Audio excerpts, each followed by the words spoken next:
Um, Thank you very much for being here. Merci d'être ici avec nous aujourd'hui. Je suis ici sur les territoires traditionnels des Mississauga, Anishinaabe, Haudenosaunee, et Huron-Wendat. I'm here on the traditional territories of the Mississauga of the Credit, the Anishinaabe, the Haudenosaunee, and the Huron-Wendat. It's wonderful to see some greens here today as well, and thank you to my husband and my son for coming as well. Alors, d'abord en français, je voulais dire que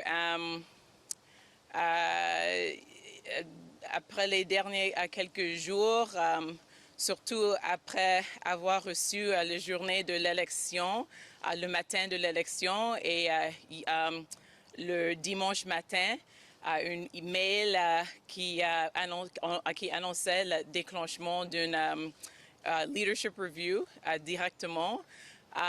J'ai considéré est-ce que j'avais la force de continuer dans ce rôle, est-ce que j'avais la force de continuer de survivre les attaques, le conflit, est-ce qu'il y aurait de la place pour une contribution pour moi. Et au final, la décision était que non, en fait, il n'avait pas. Alors, j'ai décidé que non, je vais me mettre en contact avec le Conseil fédéral pour commencer le processus de ma démission et de peut-être trouver une chef avant le lancement d'une course à la chefferie. So over the, we had a long election, not a long election, but we just finished the election. And the day of the election and the couple of days after the election, there were just a couple of things that happened that really caused me to think about what I wanted next. On the day of the election itself in the morning, the only email that I received from our council, from the president of our council, was an email calling for an emergency meeting to launch a leadership review. And then on Saturday night, only a few days after the election, there was an announcement sent to all of the members, including myself, that a leadership review had been launched. And when I received those two things, at the time that I received them, I just asked myself whether this is something that I wanted to continue, whether I was willing to continue to put up with the attacks I knew would be coming, whether to continue to have to fight and struggle just to fulfill my democratically elected role as leader of this party. And I just don't have the heart for it. The election was very difficult for those who have been following. They will know that, and it doesn't take a rocket scientist to know that when you head into an election without funding for your campaign, when you head into an election without the staff to staff your campaign, when you head into an election without a national campaign manager, when you head into an election being, again, under the threat of a court process from your party, it's going to be very hard to convince people to vote for your party. And so there are those who will ask, why did I choose to go ahead in any case? And I can tell you that it was a tremendous struggle to decide to continue. I knew that we were likely not going to do well, and I knew that as the leader, even without those tools that I needed, the first person that the public would look at would be me. But I chose to continue because of some of the people that are standing here today. The extraordinary members of the Green Party who didn't do anything to deserve this and deserve to have the opportunity for a good election. The candidates, the candidates and the volunteers, again, who deserve to have a leader going into the election and deserve to at least have an opportunity to be represented. Many of those candidates were candidates that I had recruited through the Time to Run program. It was the most diverse slate of candidates that we had, even though it wasn't a full slate. And so I felt that responsibility. I also felt a responsibility you know, to show that someone like me could get as far as I could, and that I could draw on wells of strength, much of it coming from, again, the people who are here today and others, to at least get across that finish line. Because when I talked in the debate about that, crawling over that glass, what people need to realize is that when I was elected and put in this role, I was breaking a glass ceiling. What I didn't realize at the time is that I was breaking a glass ceiling that was going to fall on my head and leave a lot of shards of glass that I was going to have to crawl over, you know, throughout my time as a leader. And when I arrived at that debate stage, I had crawled over that glass. I was spitting up blood, but I was determined to be there. I was determined to be there so that the next time someone like me thinks of running and wonders whether it's possible to be on that stage, they will know that it is possible to do that. And so those are the reasons that I continued. Those are the reasons that I don't have any regrets about having gone through the election. But I do have to recognize that it is quite clear to me that I am not going to have the opportunity to lead. I have not been given that opportunity, and I will not be given that opportunity.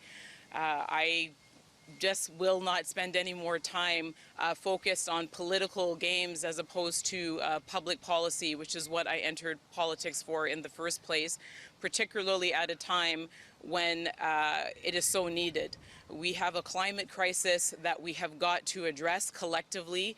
We have people who are counting on us to ensure that we have more progressive policies that leave them better protected, and none of those things can be accomplished if the focus is solely on these kind of internal political issues. And so I will definitely find other ways to serve. This was always about service, and I have been outside of politics for most of my life, and so I know that there are other ways to serve. And for all of those people who are disappointed, for all of the supporters who wrote and asked me to please continue, please know that this was not easy. It has been extremely painful. It has been the worst period in my life in many respects, but I am not alone and you are not alone. We need to see the quest towards equity and justice as a relay race as opposed to a one-person race. And so someone like me, we take the baton and we take it as far as we can. And when our strength fails us, what we are counting on is that there is someone else who can take that baton from us and move us a little bit further down the line so that we can ultimately cross that finish line. And I promise you that we will cross that finish line. Alors, à tous les supporters, à toutes les personnes qui m'ont encouragé de continuer, je dis que je vais continuer à servir. C'était toujours le service pour moi, c'était toujours de participer dans la création des politiques progressistes, c'était toujours participer dans la lutte contre la crise climatique, c'était toujours d'essayer de créer une culture plus diverse, plus inclusive dans notre culture politique, et je vais continuer à participer dans tous ces efforts.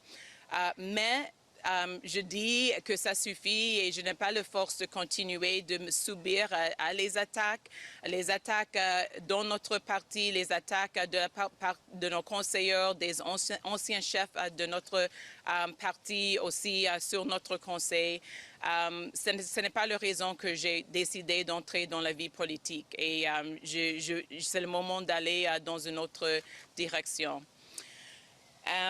And so for those Green Party members, and there are many, because I have met some of the very best people in my life through the Green Party, I want to say that there is a struggle that is going on for the soul of the party.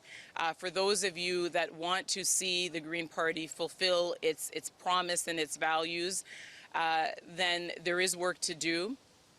And for those Green Party members who have taken great pleasure in attacking me, in calling for assaults against me, in calling for organization against me, in suggesting that I'm part of a conspiracy against the party, you may take small comfort in this for a moment, but please know that there are many more people like me than there are you, and you will not succeed in the end. You will not succeed in the end.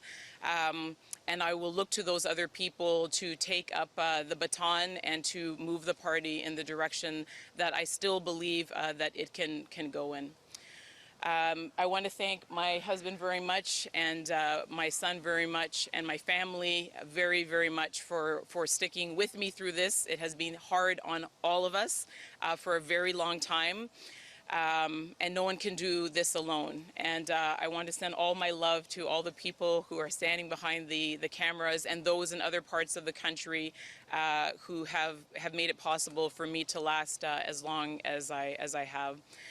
I think that that's it. There certainly will be more in the days to come, but I wanted to provide this clarity, particularly in light of the leadership review that was called for yesterday, so that we can begin to move toward the next stage, and certainly so that I can also begin to move towards the next stage. Merci beaucoup. Thank you very much.